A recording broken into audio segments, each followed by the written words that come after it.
비 오네. 오늘 국수 먹어야겠다. 복자가 창문 너머를 바라보며 말했습니다. 알았어. 내가 삶아줄게. 동수는 신문을 접으며 자리에서 일어났습니다. 부엌으로 걸어가 냄비를 꺼내 물을 올렸습니다. 창밖으로 빗소리가 들렸습니다. 처마를 두드리는 소리, 골목 바닥을 적시는 소리. 동수는 그 소리를 들으며 국수를 꺼냈습니다. 오래된 습관이었습니다. 비가 오면 국수. 복자가 늘 그랬습니다. 결혼한 첫 해부터 아이들이 자라는 동안, 그리고 아이들이 다 떠난 지금까지 비 오는 날이면 어김없이 국수를 찾았습니다. 경기도 외곽 작은 단독주택이었습니다.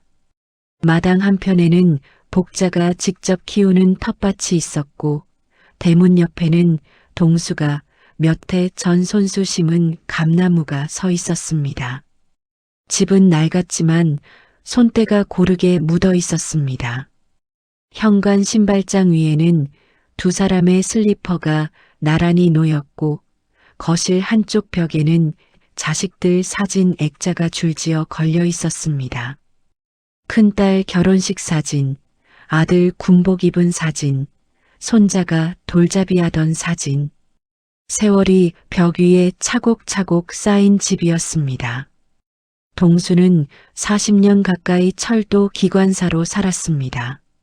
새벽 5시에 일어나 제복을 입고 나가는 것이 그의 하루였고, 기차가 선로를 달리는 동안 그는 늘 정면만 바라봤습니다. 말이 많은 사람이 아니었습니다. 동료들 사이에서도 과묵하기로 이름났고, 집에서도 크게 다르지 않았습니다.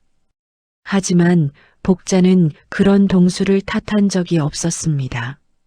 말이 없어도 자리를 지키는 사람이라는 것을 복자는 오래전부터 알고 있었습니다. 은퇴한 지 7년이 됐습니다. 동수는 처음 몇 달을 어쩔 줄 몰라 했습니다. 아침마다 제복을 꺼내려다 멈추고 새벽에 눈이 떠지면 기차 소리가 들리는 것 같아 일어나 앉곤 했습니다. 그러다 조금씩 새로운 리듬을 만들었습니다. 아침 산책, 오전 신문, 점심 이후 낮잠, 저녁 텔레비전 뉴스. 복자와 나란히 앉아 밥을 먹고 복자가 텃밭을 돌보는 동안 근처 벤치에 앉아 있다가 함께 들어오는 것이 그의 하루였습니다. 요란하지 않고 넉넉하지 않아도 두 사람에게는 충분한 하루였습니다. 그런데 언제부턴가 복자가 달라졌습니다. 처음에는 작은 것들이었습니다. 국을 끓이다가 간을 보고 잠시 뒤에 또 간을 보고 짠지 싱거운지 모르겠다고 했습니다. 장을 보러 나갔다가 사려던 것의 절반을 빠뜨리고 돌아왔습니다. 전에는 없던 일이었습니다. 동수는 그때마다 내색하지 않았습니다. 나이 들면 그럴 수 있다고, 자신도 열쇠를 엉뚱한 데 두는 일이 한두 번이 아니라고 스스로를 납득시켰습니다. 하지만 조금씩 신경이 쓰이는 일들이 생겼습니다.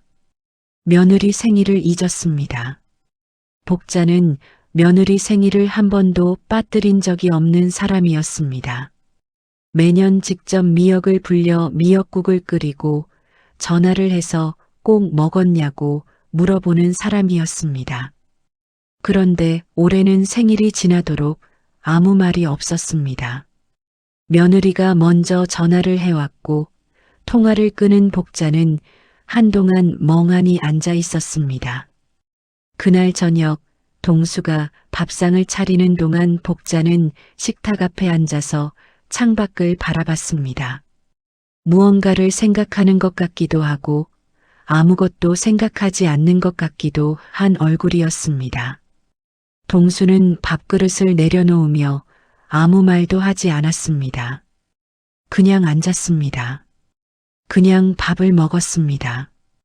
그것이 요즘 두 사람의 저녁이었습니다. 그날도 빗소리를 들으며 국수를 삶았습니다. 복자가 좋아하는 방식으로 멸치 육수를 내고 파를 송송 썰어 올렸습니다. 두 그릇을 상 위에 올리고 복자를 불렀습니다. 복자는 국수를 한 젓가락 들어 후루룩 먹고는 눈을 가늘게 떴습니다. 맛있다. 동수는 아무 말 없이 자기 그릇을 들었습니다. 빗소리가 계속됐습니다. 두 사람은 말없이 국수를 먹었습니다. 그 조용함이 좋았습니다. 적어도 그날까지는요. 처음 발견한 건 소리였습니다. 동수는 잠기가 밝은 편이 아니었습니다. 40년 가까이 새벽 기차를 몰아온 사람답게 자리에 눕기만 하면 금세 잠드는 체질이었습니다. 그런데 그날 밤 어떤 소리에 눈이 떠졌습니다. 희미한 소리였습니다. 슬리퍼가 마루를 스치는 소리, 그 뒤로 현관문이 조심스럽게 열렸다 닫히는 소리. 동수는 눈을 떴습니다. 방 안은 어두웠습니다. 옆자리를 손으로 짚었습니다. 이불이 걷혀 있었습니다. 복자가 없었습니다. 처음에는 화장실이겠거니 했습니다. 나이가 드시면서 밤에 한 번씩 일어나시는 게 잦아졌으니까요. 동수는 다시 눈을 감으려다가 멈췄습니다. 현관문 소리가 났습니다. 화장실 문 소리가 아니었습니다. 동수는 이불을 걷고 일어났습니다. 거실은 비어 있었습니다. 복도도 화장실도 부엌도 불이 꺼져 있었습니다. 현관에 나가보니 복자의 낡은 운동화가 없었습니다. 동수는 대문을 열었습니다. 골목 끝이 보였습니다. 가로등 불빛 아래 복자의 뒷모습이 멀어지고 있었습니다. 동수는 그 자리에 서서 잠깐 그 뒷모습을 바라봤습니다. 어둠 속에서 익숙한 걸음걸이가 보였습니다. 왼쪽으로 약간 기우는 걸음, 조금 좁은 보폭. 50년을 봐온 걸음이었습니다. 그 걸음이 밤 골목으로 사라졌습니다. 동수는 슬리퍼를 신은 채 대문 밖에 서 있다가 결국 들어왔습니다. 들어와서 거실 소파에 앉았습니다. 시계를 봤습니다. 밤 11시였습니다. 30분쯤 지났을 때 복자가 돌아왔습니다. 조용히 현관문을 열고 들어오다가 거실에 불이 켜져 있는 것을 보고 잠깐 멈췄습니다. 동수가 소파에 앉아 있었습니다. 어디 갔다 와? 응? 아, 바람 좀 쐬고. 복자는 별일 아니라는 듯 신발을 벗고 들어왔습니다. 동수는 더 묻지 않았습니다. 복자가 방으로 들어가고 동수는 한동안 꺼진 텔레비전 화면을 바라봤습니다. 그 검은 화면에 자신의 얼굴이 흐릿하게 비쳤습니다. 다음 날 밤도 같은 소리에 눈이 떠졌습니다. 동수는 이번에는 빠르게 일어났습니다. 현관으로 나가보니 복자의 신발이 또 없었습니다. 대문을 열었지만 골목은 텅 비어 있었습니다. 이미 멀리 간 것이었습니다. 동수는 대문 기둥에 기대어 복자가 돌아오기를 기다렸습니다. 밤 공기가 차가웠습니다. 40분쯤 뒤에 복자가 돌아왔습니다. 이번에도 동수를 보더니 조금 놀랐지만 크게 당황한 기색은 아니었습니다. 그냥 웃었습니다. 산책이었다고 했습니다. 잠이 안 와서 나갔다고 했습니다. 동수는 고개를 끄덕였습니다. 아무 말하지 않았습니다.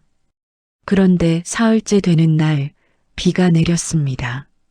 저녁부터 내리기 시작한 비는 밤이 되어도 그치지 않았습니다. 동수는 잠드는 척하면서 눈을 감고 복자의 숨소리를 들었습니다. 1시간쯤 지났을까요? 이불이 움직이는 기척이 났습니다. 슬리퍼 소리, 그리고 현관문 소리. 동수는 벌떡 일어났습니다. 창문으로 내다보니 빗속에서 복자가 우산도 없이 골목을 걸어가고 있었습니다. 빗줄기가 꽤 굵었습니다. 복자의 어깨가 금세 젖어들었습니다. 동수는 그 모습을 보고 처음으로 심장이 내려앉는 느낌을 받았습니다. 단순한 산책이 아니었습니다. 이 시간에 이 빗속에 우산도 없이 나가는 것은 산책이 아니었습니다. 어딘가 가야 할 곳이 있는 것처럼, 무언가를 찾고 있는 것처럼 복자의 발걸음에는 방향이 있었습니다. 동수는 그것을 느꼈습니다. 50년을 함께 살아온 사람만이 느낄 수 있는 방식으로요. 동수는 그날 밤 우산을 들고 나가지 않았습니다. 대신 대문 앞에 서서 복자가 돌아오기를 기다렸습니다. 빗속에 서서 1시간을 기다렸습니다. 복자가 돌아왔을 때 동수의 어깨도 절반쯤 젖어 있었습니다. 복자는 대문 앞에 선 동수를 보고 말했습니다. 왜 여기 서 있어? 동수는 대답하지 않았습니다. 그냥 복자의 팔을 잡고 집 안으로 들어왔습니다. 수건을 가져와 복자의 머리를 닦아줬습니다. 복자는 그동안 아무 말도 하지 않았습니다. 눈을 감은 채 수건을 받았습니다. 그날 밤 동수는 잠들지 못했습니다. 다음 날 오전 동수는 국수집으로 갔습니다. 동네 어귀에 있는 작은 국수집이었습니다. 간판도 낡고 자리도 몇 개 안 됐지만 오래된 단골들이 꾸준히 찾는 곳이었습니다. 상철이 매일 오전 이 집에 나와 국수 한 그릇을 먹는 것은 동수가 철도에 다니던 시절부터 이어온 습관이었습니다. 동수와 상철은 같은 동네에서 40년 넘게 이웃으로 살아온 사이였습니다. 말이 많은 친구는 아니었지만 있어야 할 때 있는 사람이었습니다. 상철은 구석 자리에 앉아 국수를 먹고 있었습니다. 동수가 맞은편에 앉아 주인 아주머니가 물을 가져다 줬습니다. 동수는 국수를 시키지 않았습니다. 물컵을 손으로 감싸고 앉아 있었습니다. 상철이 국수를 먹다 말고 동수를 봤습니다. 무슨 일 있어? 동수는 잠깐 망설이다가 복자 이야기를 꺼냈습니다. 밤마다 나간다는 것, 비 오는 날도 나간다는 것, 어디를 가는지 모른다는 것. 말하면서도 담담하게 말하려 했지만 말이 길어질수록 목소리가 조금씩 낮아졌습니다. 상철은 젓가락을 내려놓고 들었습니다. 끼어들지 않았습니다. 동수가 말을 다 마치자 상철은 물을 한 모금 마시고 말했습니다. 요즘 같은 세상에 밤길 위험해. 짧은 말이었습니다. 하지만 동수는 그 말을 받아들이기가 불편했습니다. 위험하다는 말이 틀린 게 아니었습니다. 밤에 그것도 혼자 비까지 맞으며 나다니는 것이 안전할 리 없었습니다. 하지만 동수는 그 말 다음에 이어질 것들이 두려웠습니다.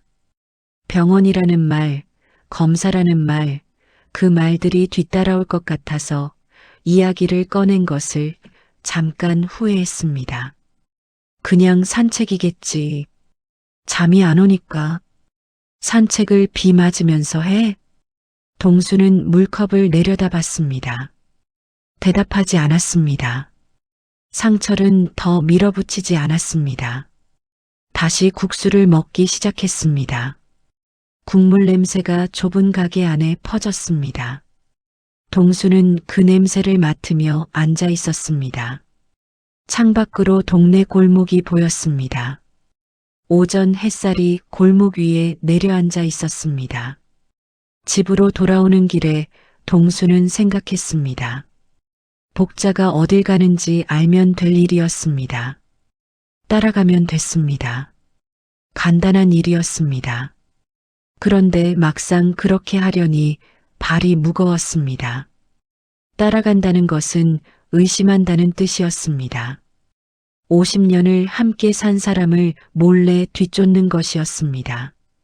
그 행동이 복자에게 신뢰가 되는 것 같았습니다. 아니, 신뢰라기보다 그것이 현실이 될까봐 무서웠습니다. 동수는 철도 기관사로 일하는 동안 선로 위에서 수없이 결단을 내렸습니다. 어떤 결정은 단 몇 초 안에 내려야 했습니다. 그 오랜 시간 동안 망설임으로 실수한 적이 없었습니다. 그런데 지금은 달랐습니다. 아내의 뒷모습을 쫓는 일이 40년 선로 위에서 해온 그 어떤 결정보다 어려웠습니다.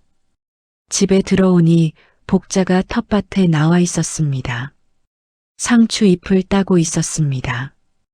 햇살을 받으며 허리를 굽힌 채 천천히 잎을 골라내는 모습이 평화로워 보였습니다. 동수는 마루에 앉아 그 모습을 바라봤습니다. 아무 일도 없는 것 같았습니다. 정말로 그냥 잠이 안 와서 나가는 걸 수도 있다고 동수는 다시 한번 스스로를 설득해 봤습니다. 하지만 그날 저녁 하늘이 흐려지기 시작했습니다. 일기예보에서는 내일 비가 온다고 했습니다. 동수는 텔레비전 앞에 앉아 그 말을 들으면서 자신도 모르게 복자를 봤습니다. 복자는 뜨개질을 하고 있었습니다. 손이 천천히 움직였습니다. 아무것도 모르는 얼굴이었습니다. 동수는 리모컨을 내려놓았습니다. 마음속에서 무언가가 기울기 시작했습니다.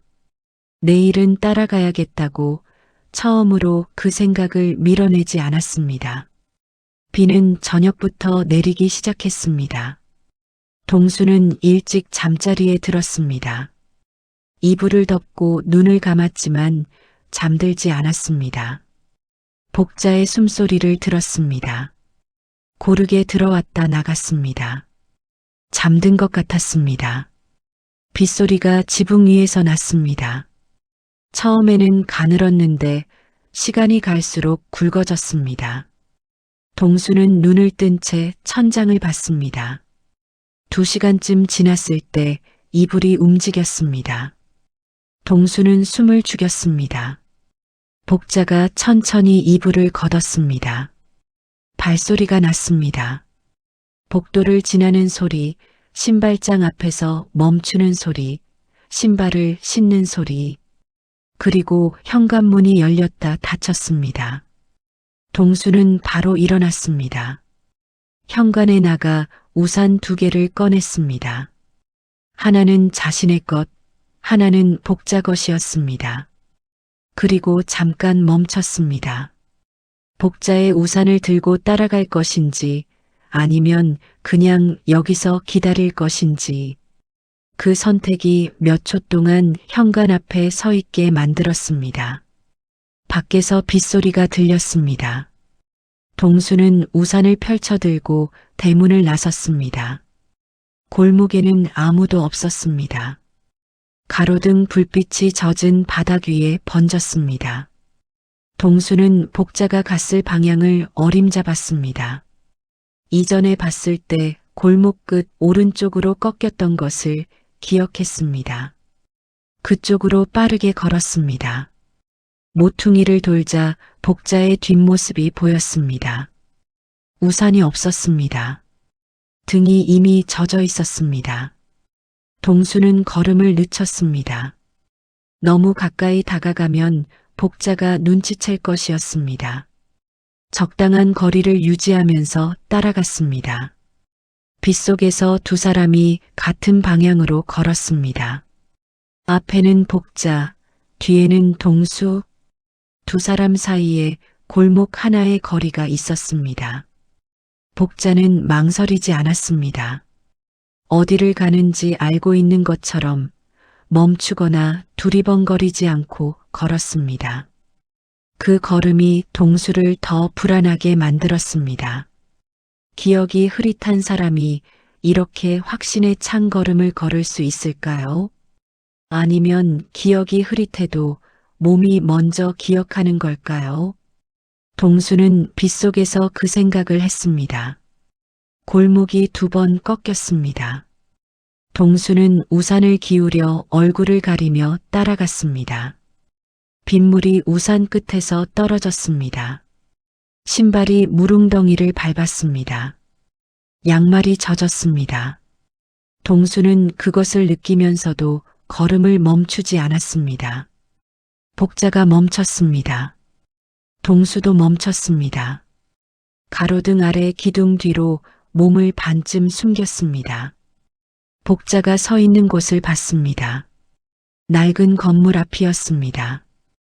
간판은 어두워서 잘 보이지 않았습니다. 복자는 그 건물 앞에서 잠깐 서 있다가 유리문 손잡이를 잡았습니다. 동수의 심장이 빠르게 뛰었습니다. 문이 열렸습니다. 복자가 안으로 들어갔습니다. 동수는 조심스럽게 다가갔습니다. 건물 앞에 서서 간판을 봤습니다. 오래된 글씨였습니다. 페인트가 군데군데 벗겨져 있었지만 읽을 수 있었습니다. 국수집이었습니다. 동수는 그 간판을 올려다봤습니다.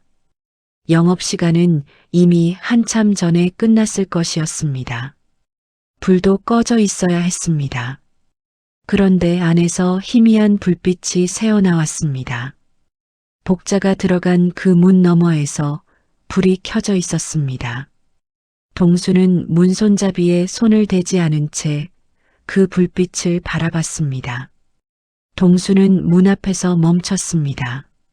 손잡이에 손을 얹었지만 당기지 않았습니다. 유리문 너머로 불빛이 보였습니다.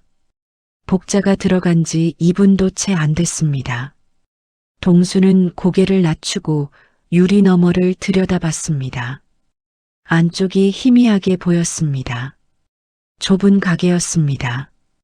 탁자 몇 개, 의자들, 그리고 안쪽 주방 쪽에서 불빛이 흘러나오고 있었습니다. 동수는 문을 열지 않기로 했습니다. 들어가는 것은 간단했습니다.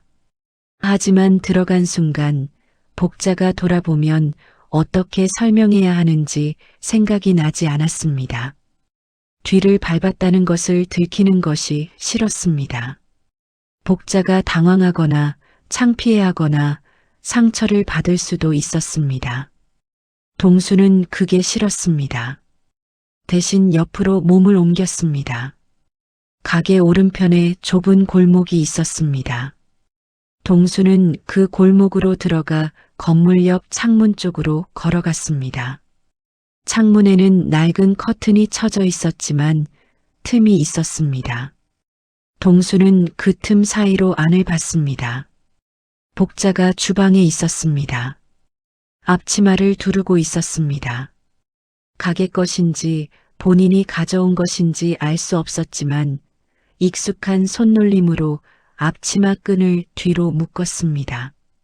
그 손놀림이 자연스러웠습니다. 가스불을 켰습니다. 냄비를 꺼냈습니다. 냄비에 물을 담아 올렸습니다. 동수는 숨을 참았습니다. 빗소리가 주변을 채웠습니다. 창틈 사이로 가게 안 소리가 조금 들렸습니다.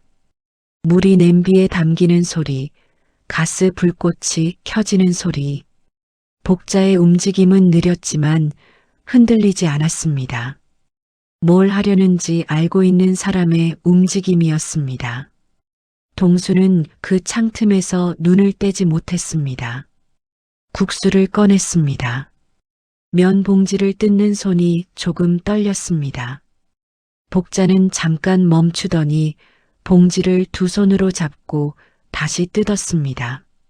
물이 끓기 시작했습니다. 면을 넣었습니다. 젓가락으로 천천히 저었습니다.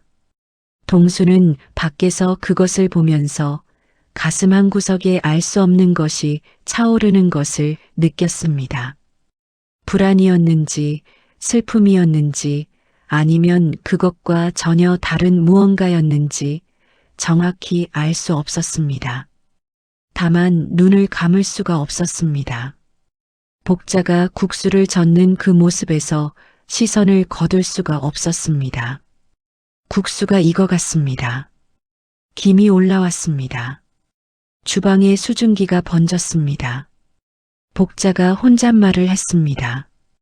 창틈 사이로, 빗소리 사이로 그 목소리가 동수의 귀에 들어왔습니다. 동수는 그 말을 듣고 그 자리에서 굳었습니다. 손에 들고 있던 우산이 기울었습니다. 빗물이 어깨 위로 떨어졌습니다. 동수는 그것을 느끼지 못했습니다. 창틈에 손을 짚고 금방이라도 무릎이 꺾일 것처럼 서 있었습니다. 복자의 그 혼잣말이 귓속에서 멈추지 않았습니다. 빗소리가 더 굵어졌습니다. 골목이 어두웠습니다. 동수의 어깨가, 등이 천천히 젖어들었습니다. 우산이 비를 막지 못하고 있었지만 동수는 그 자리를 떠날 수 없었습니다. 창 안에서 복자가 국수를 젓고 있었습니다. 그 불빛이 빗속에서 유난히 따뜻해 보였습니다. 동수는 한동안 그 자리를 떠나지 못했습니다. 창틈에 손을 짚은 채 빗속에서 서 있었습니다. 복자가 국수를 젓는 모습이 창 너머로 보였습니다. 수증기가 주방 천장 쪽으로 피어올랐습니다. 복자의 등이 보였습니다. 앞치마 끈이 등 가운데 묶여 있었습니다. 그 끈이 조금 비뚤어져 있었습니다. 동수는 그 비뚤어진 끈을 보면서 50년 동안 수없이 그 끈을 묶어준 것이 생각났습니다. 명절 때마다, 제사 때마다 복자가 앞치마를 두르면 동수가 뒤에서 끈을 잡아당겨 고쳐줬습니다. 아무 말 없이요. 그냥 자연스럽게요. 빗물이 귀 뒤로 흘러내렸습니다. 동수는 그제야 우산이 기울어져 있다는 것을 알았습니다. 바로 세웠습니다. 하지만 이미 어깨가 반쯤 젖어 있었습니다. 차가웠습니다. 동수는 그 차가움을 느끼면서도 창에서 눈을 떼지 않았습니다. 국수집은 낡았습니다. 밖에서 보이는 외벽은 페인트가 군데군데 벗겨져 있었고 창틀에는 녹이 슬어 있었습니다. 간판 글씨도 희미했습니다. 오래된 가게였습니다. 동수는 이 가게를 본 적이 있었습니다. 지나칠 때마다 봤지만 들어간 적은 없었습니다. 상철이 단골로 다니는 국수집과는 달랐습니다. 규모도 작고 위치도 골목 안쪽이었습니다. 동네 사람이 아니면 찾기 어려운 곳이었습니다. 그런데 복자가 이곳을 알고 있었습니다. 문을 망설임 없이 열었습니다. 앞치마가 어딘지 알았습니다. 가스불을 어떻게 켜는지 알았습니다. 냄비가 어디 있는지 알았습니다. 이곳에 처음 온 사람의 행동이 아니었습니다. 여러 번 온 사람 아니면 이곳을 오래전부터 알고 있던 사람의 행동이었습니다. 동수는 가게 외벽을 손바닥으로 짚었습니다. 차갑고 거친 표면이었습니다. 빗물이 벽을 타고 흘러내렸습니다.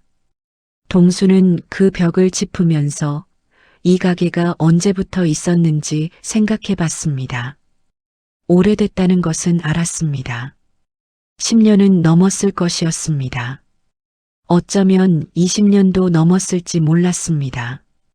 복자가 이곳을 언제부터 알았는지, 왜 알고 있는지 동수는 알지 못했습니다. 창 안을 다시 봤습니다. 복자가 국수를 체에 받쳐 물기를 털었습니다. 손이 느렸습니다. 예전 같으면 훨씬 빨리 했을 동작이었습니다. 하지만 멈추지는 않았습니다. 그릇을 꺼냈습니다. 국수를 담았습니다. 그리고 육수를 부었습니다. 언제 육수를 준비했는지 동수는 보지 못했습니다. 이미 준비돼 있던 것인지 아니면 동수가 눈을 떼고 있던 사이에 만든 것인지 알 수 없었습니다. 복자가 그릇을 들고 주방에서 나왔습니다. 탁자 앞에 앉았습니다. 그릇을 내려놓고 젓가락을 들었습니다. 혼자였습니다. 가게 안에 복자밖에 없었습니다. 불 꺼진 탁자들 사이에서 복자 앞에만 불이 켜져 있었습니다. 그 불빛이 복자의 얼굴 위로 떨어졌습니다. 동수는 그 얼굴을 봤습니다. 무표정이 아니었습니다.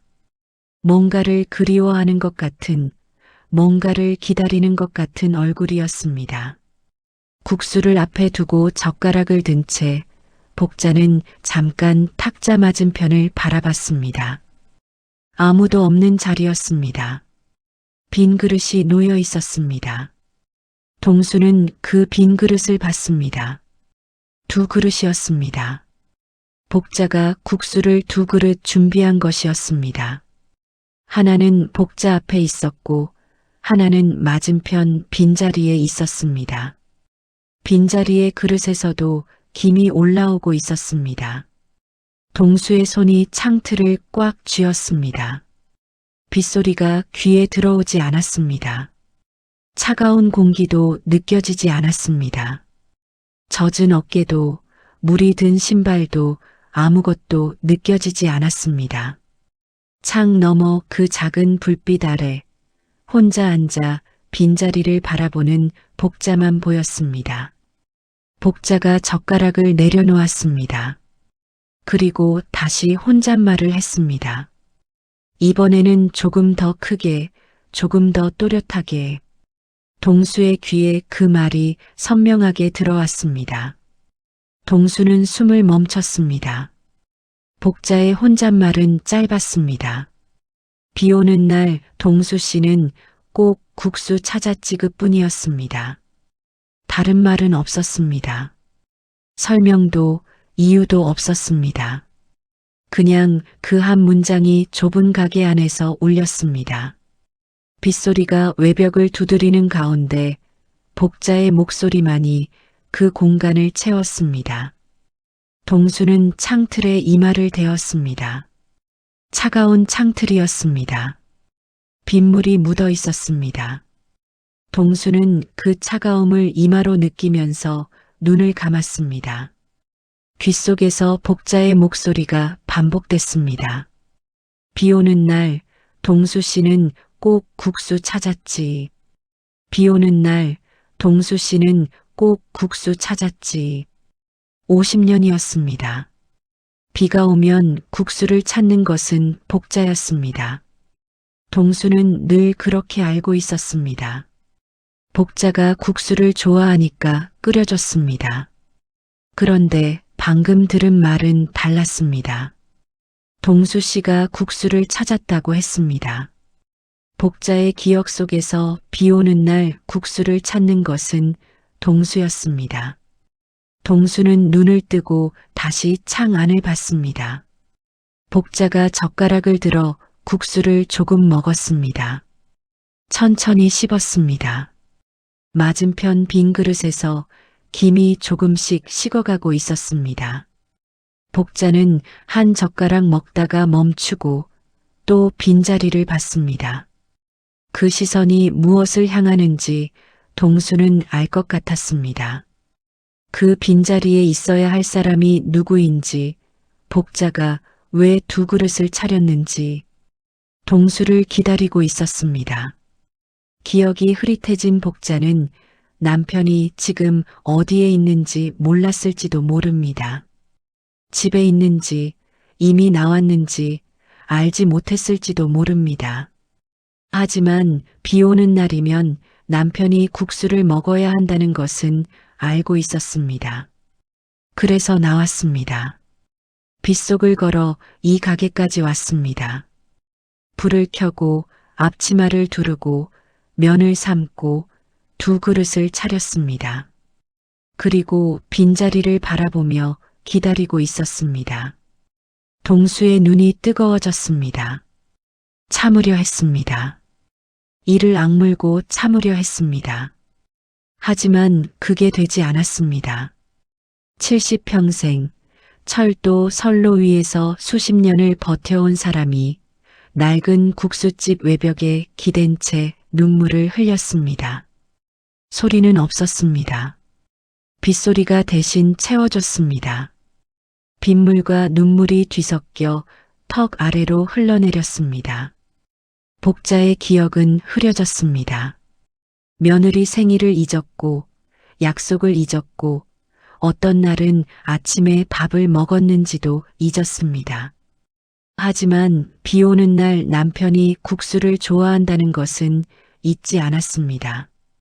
아니, 잊지 않으려 애쓰고 있었습니다. 밤마다 빗속을 걸어 이 가게에 와서 혼자 국수를 삶으면서 남편의 자리를 비워두면서 동수는 그것을 알지 못했습니다. 복자가 가습을 켜는 것을 잊는다고 걱정했고 혼자 밤길을 걷는 것이 위험하다고 생각했고 이 모든 것이 기억이 사라지는 증거라고만 봤습니다. 그런데 정작 복자가 붙잡고 있는 것이 무엇인지는 보지 못했습니다. 기억이 빠져나가는 자리에서도 복자가 마지막까지 놓지 않으려 한 것이 무엇인지 동수는 우산을 꽉 쥐었습니다. 손마디가 하얗게 됐습니다. 빗소리가 더 거세졌습니다. 지붕 위에서, 바닥 위에서, 사방에서 빗소리가 났습니다. 동수는 그 소리 속에서 창 너머를 봤습니다. 복자가 또 혼잣말을 했습니다. 이번에는 들리지 않았습니다. 입술만 움직였습니다.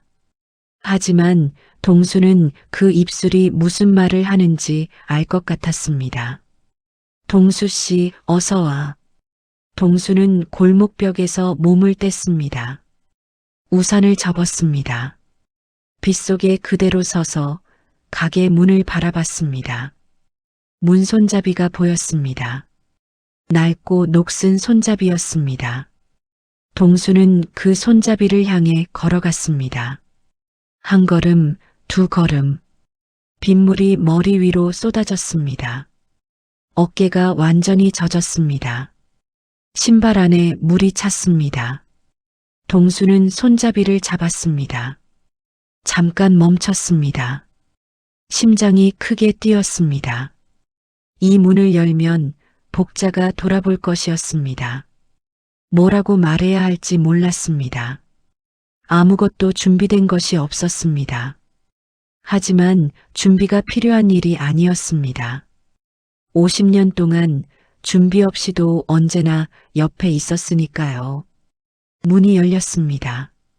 작은 종소리가 났습니다. 문 위에 달린 낡은 종이었습니다. 복자가 고개를 들었습니다. 주방 쪽을 보고 있다가 소리가 나는 쪽으로 천천히 시선을 돌렸습니다. 동수가 서 있었습니다. 머리카락이 젖어 있었습니다. 어깨도 재킷도 흠뻑 젖어 있었습니다. 손에는 접은 우산이 들려 있었습니다. 우산 끝에서 빗물이 바닥으로 떨어졌습니다. 동수는 문간에 서서 복자를 봤습니다. 복자는 탁자에 앉아 동수를 봤습니다. 잠깐 아무 말도 없었습니다. 복자의 얼굴이 달라졌습니다. 빈자리를 바라보던 그 기다리는 표정이 서서히 무언가로 채워졌습니다. 놀란 것도 아니었습니다. 반가운 것과도 달랐습니다. 오래 기다리던 것이 마침내 왔을 때 당연하다는 듯 받아들이는 그 표정이었습니다. 왔어? 복자가 말했습니다. 마치 동수가 잠깐 자리를 비웠다가 돌아온 것처럼 아주 자연스러운 목소리였습니다. 동수는 그 말을 듣고 잠깐 눈을 감았습니다. 한 박자 쉬고 나서 가게 안으로 들어왔습니다. 문을 닫았습니다. 빗소리가 조금 멀어졌습니다. 동수는 맞은편 자리에 앉았습니다. 빈 그릇이 앞에 있었습니다. 김이 거의 다 식어 있었습니다. 국수가 담겨 있었습니다. 육수가 있었습니다. 동수를 위해 차려진 자리였습니다. 동수는 그 그릇을 내려다봤습니다. 복자가 젓가락을 들었습니다. 식겠다. 어서 먹어. 동수는 젓가락을 집었습니다. 손이 조금 떨렸습니다. 국수를 한 젓가락 들었습니다. 입에 넣었습니다. 멸치 육수였습니다. 따뜻했습니다. 면이 조금 불어 있었지만 괜찮았습니다. 동수는 씹으면서 눈을 내리깔았습니다. 두 사람은 말없이 국수를 먹었습니다. 빗소리가 창밖에서 계속됐습니다. 가게 안불빛이 두 사람을 비쳤습니다. 낡은 탁자, 낡은 의자, 낡은 벽. 하지만 그 안에서 국수 김이 올라오고 두 사람이 마주 앉아 있었습니다. 동수는 국물을 한 모금 마셨습니다. 뜨거웠습니다. 목을 타고 내려갔습니다. 그 온기가 가슴 안쪽까지 닿았습니다. 동수는 그릇을 내려놓고 복자를 봤습니다. 복자는 국수를 먹으면서 창밖을 보고 있었습니다. 비가 내리는 창문이었습니다. 비가 많이 오네. 복자가 말했습니다. 응. 동수가 대답했습니다. 짧은 대화였습니다. 하지만 그것으로 충분했습니다. 두 사람 사이에 더 많은 말이 필요하지 않았습니다. 50년을 함께 산 사람들이 나눌 수 있는 가장 자연스러운 방식의 대화였습니다. 동수는 젓가락을 다시 들었습니다. 복자가 이 가게를 알고 있는 이유가 동수는 이제 궁금하지 않았습니다. 언제부터 왔는지, 어떻게 알게 됐는지 그것이 중요한 것이 아니었습니다. 중요한 것은 복자가 이 빗속에서 기억이 흐릿한 채로 오직 남편을 위해 국수를 삶았다는 것이었습니다. 그 사실 하나가 동수의 가슴 안에 자리를 잡았습니다. 단단하게 깊게요. 기억은 흐려졌지만 사랑은 흐려지지 않았습니다. 복자의 머릿속에서 날짜가 사라지고 이름이 사라지고 약속이 사라지는 동안에도 비 오는 날 남편이 국수를 좋아한다는 것은 사라지지 않았습니다. 그것은 기억이 아니었습니다. 기억보다 더 깊은 곳에 새겨진 것이었습니다. 습관이라고 불러도 되고 사랑이라고 불러도 됐습니다. 동수는 국수를 다 먹었습니다. 그릇을 내려놓고 복자를 봤습니다. 복자도 거의 다 먹어가고 있었습니다. 젓가락을 내려놓으며 국물을 한 모금 마셨습니다. 그리고 동수를 봤습니다. 맛있었어? 동수는 잠깐 복자의 눈을 봤습니다. 주름진 눈이었습니다. 흰머리가 귀 옆으로 흘러내린 얼굴이었습니다. 50년을 함께 들여다본 눈이었습니다. 동수는 그 눈을 보면서 이 사람이 자신을 위해 간직하고 있는 것이 얼마나 오래되고 얼마나 깊은지를 처음으로 제대로 봤습니다. 응, 맛있었어. 국수 그릇이 비워졌습니다. 복자가 자리에서 일어나 그릇을 들었습니다. 주방으로 가려는 것이었습니다. 동수가 먼저 일어나 그릇을 받았습니다. 내가 할게. 복자는 잠깐 동수를 보다가 그릇을 건넸습니다. 동수는 두 그릇을 들고 주방으로 갔습니다. 설거지통에 그릇을 내려놓고 수도꼭지를 틀었습니다. 찬물이 나왔습니다. 그릇을 헹궜습니다. 냄비도 헹궜습니다. 복자가 쓴 것들을 하나씩 정리했습니다. 주방은 작았습니다. 도마 하나, 냄비 2개, 그릇 몇 개. 오래된 냄새가 났습니다. 기름 냄새, 국물 냄새, 세월 냄새. 동수는 그 냄새를 맡으며 그릇을 닦았습니다. 복자가 주방 입구에 서서 동수를 봤습니다. 잘해? 평생 봤잖아. 복자가 조용히 웃었습니다. 소리 없이 입꼬리만 올라가는 웃음이었습니다. 동수는 그 웃음을 보지 못했습니다. 그릇을 닦으며 뒤를 돌아보지 않았습니다. 하지만 느꼈습니다. 등 뒤에서 복자가 웃고 있다는 것을요. 설거지를 마쳤습니다. 불을 껐습니다. 앞치마를 개어 선반 위에 올렸습니다. 복자가 입었던 것이었습니다. 동수는 그 앞치마를 손으로 한번 펴고 가지런히 접었습니다. 그리고 가게를 나서기 전에 한번 돌아봤습니다. 탁자 2개, 꺼진 불, 빗소리. 오늘 밤에 이 가게가 눈에 담겼습니다. 밖으로 나왔습니다. 비는 조금 약해져 있었습니다. 굵던 빗줄기가 가늘어졌습니다. 동수는 우산을 펼쳤습니다. 그리고 복자 쪽으로 기울였습니다. 복자가 우산 아래로 들어왔습니다. 두 사람이 우산 하나 아래 나란히 섰습니다. 걸었습니다. 골목을 지나고 모퉁이를 돌고 가로등 아래를 지났습니다. 복자의 어깨가 동수의 팔에 닿았습니다. 동수는 걸음을 복자에게 맞췄습니다. 빠르지 않게 복자가 걷는 속도로요. 두 사람의 발소리가 젖은 바닥 위에 났습니다. 집에 거의 다 왔을 때 복자가 말했습니다. 다음에 또 오자. 동수는 앞을 보며 걸었습니다.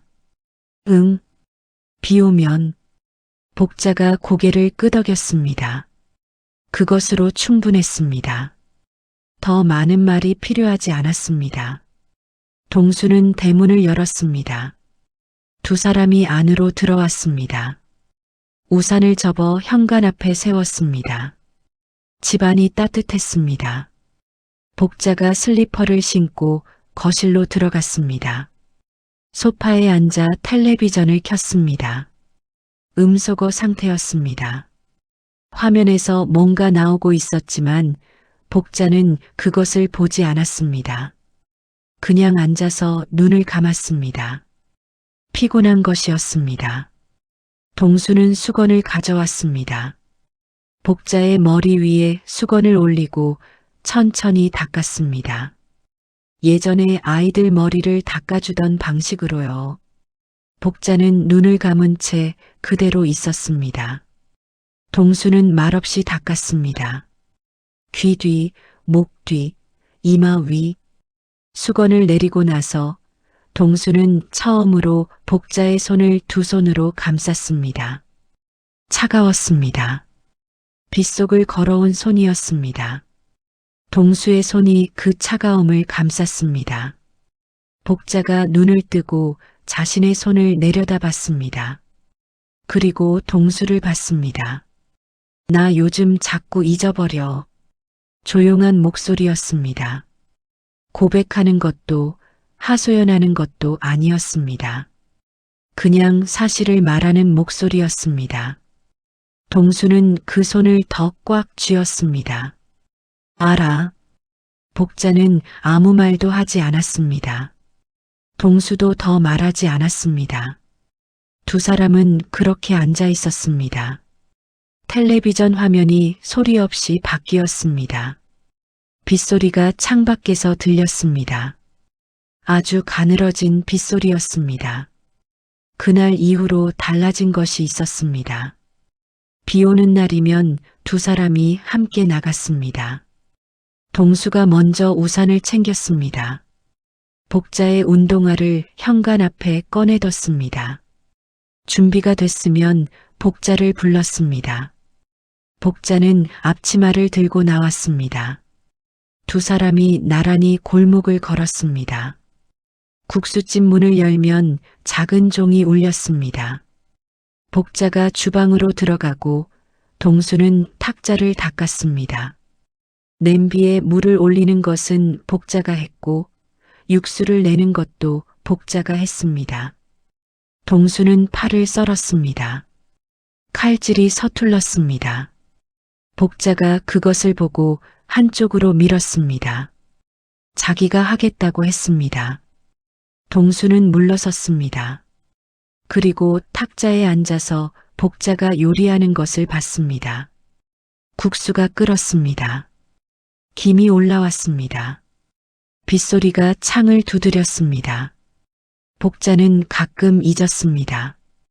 간을 봤는데 또 보거나 면을 넣었는데 또 집으려 하거나 그릇이 어디 있는지 두리번거리는 날이 있었습니다. 동수는 그때마다 조용히 옆에서 말해줬습니다. 간 봤어. 면 넣었어. 그릇 여기 있어.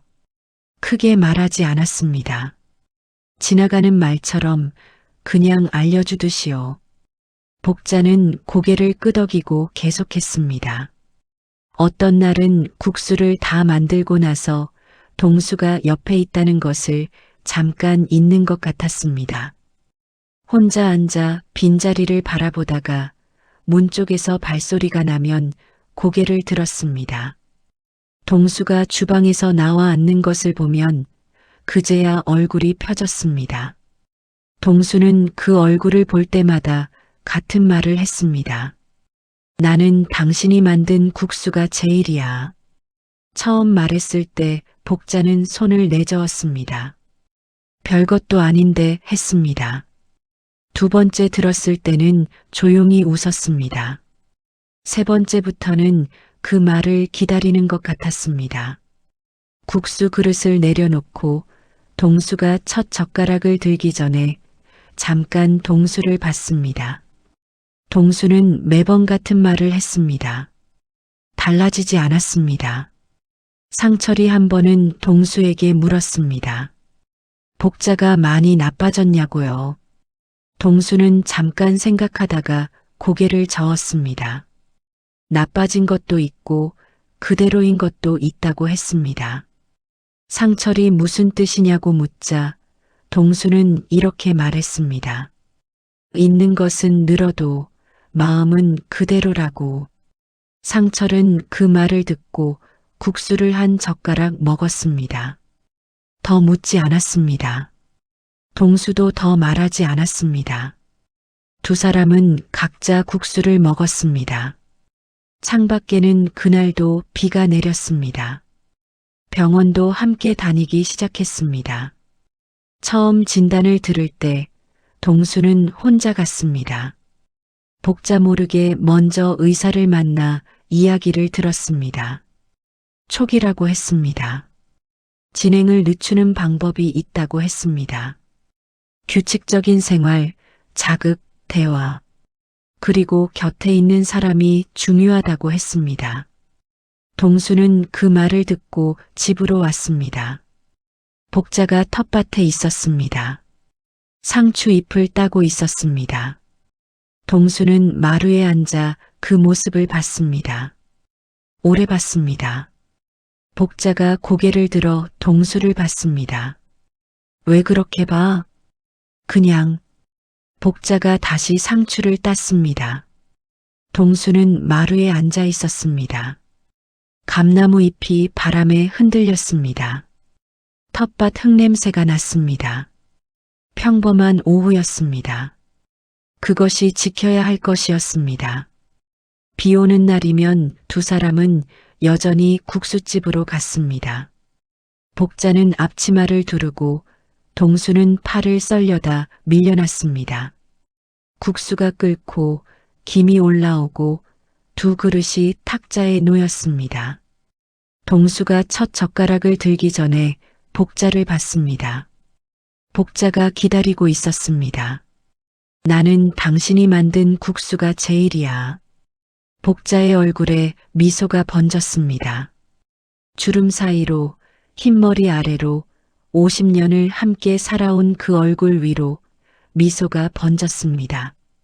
어린아이 같은 미소였습니다. 수줍고 환하고 아무것도 감추지 않는 미소였습니다. 동수는 그 미소를 보면서 젓가락을 들었습니다. 빗소리가 창을 두드렸습니다. 국수에서 김이 올라왔습니다. 두 사람이 마주 앉아 있었습니다. 기억은 흐려져도 이 자리는 흐려지지 않았습니다.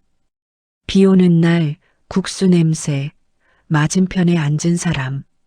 복자가 기억하는 것들이 점점 줄어드는 동안에도 이것만은 남아 있었습니다. 사랑은 그런 것이었습니다. 기억보다 오래되고 기억보다 깊은 곳에 있는 것. 흐려지는 것들 사이에서 끝까지 남는 것. 습관처럼, 체온처럼, 비 오는 날 국수 냄새처럼. 동수는 국물을 한 모금 마셨습니다. 따뜻했습니다.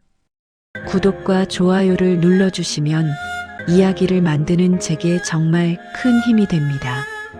시청해주셔서 감사합니다.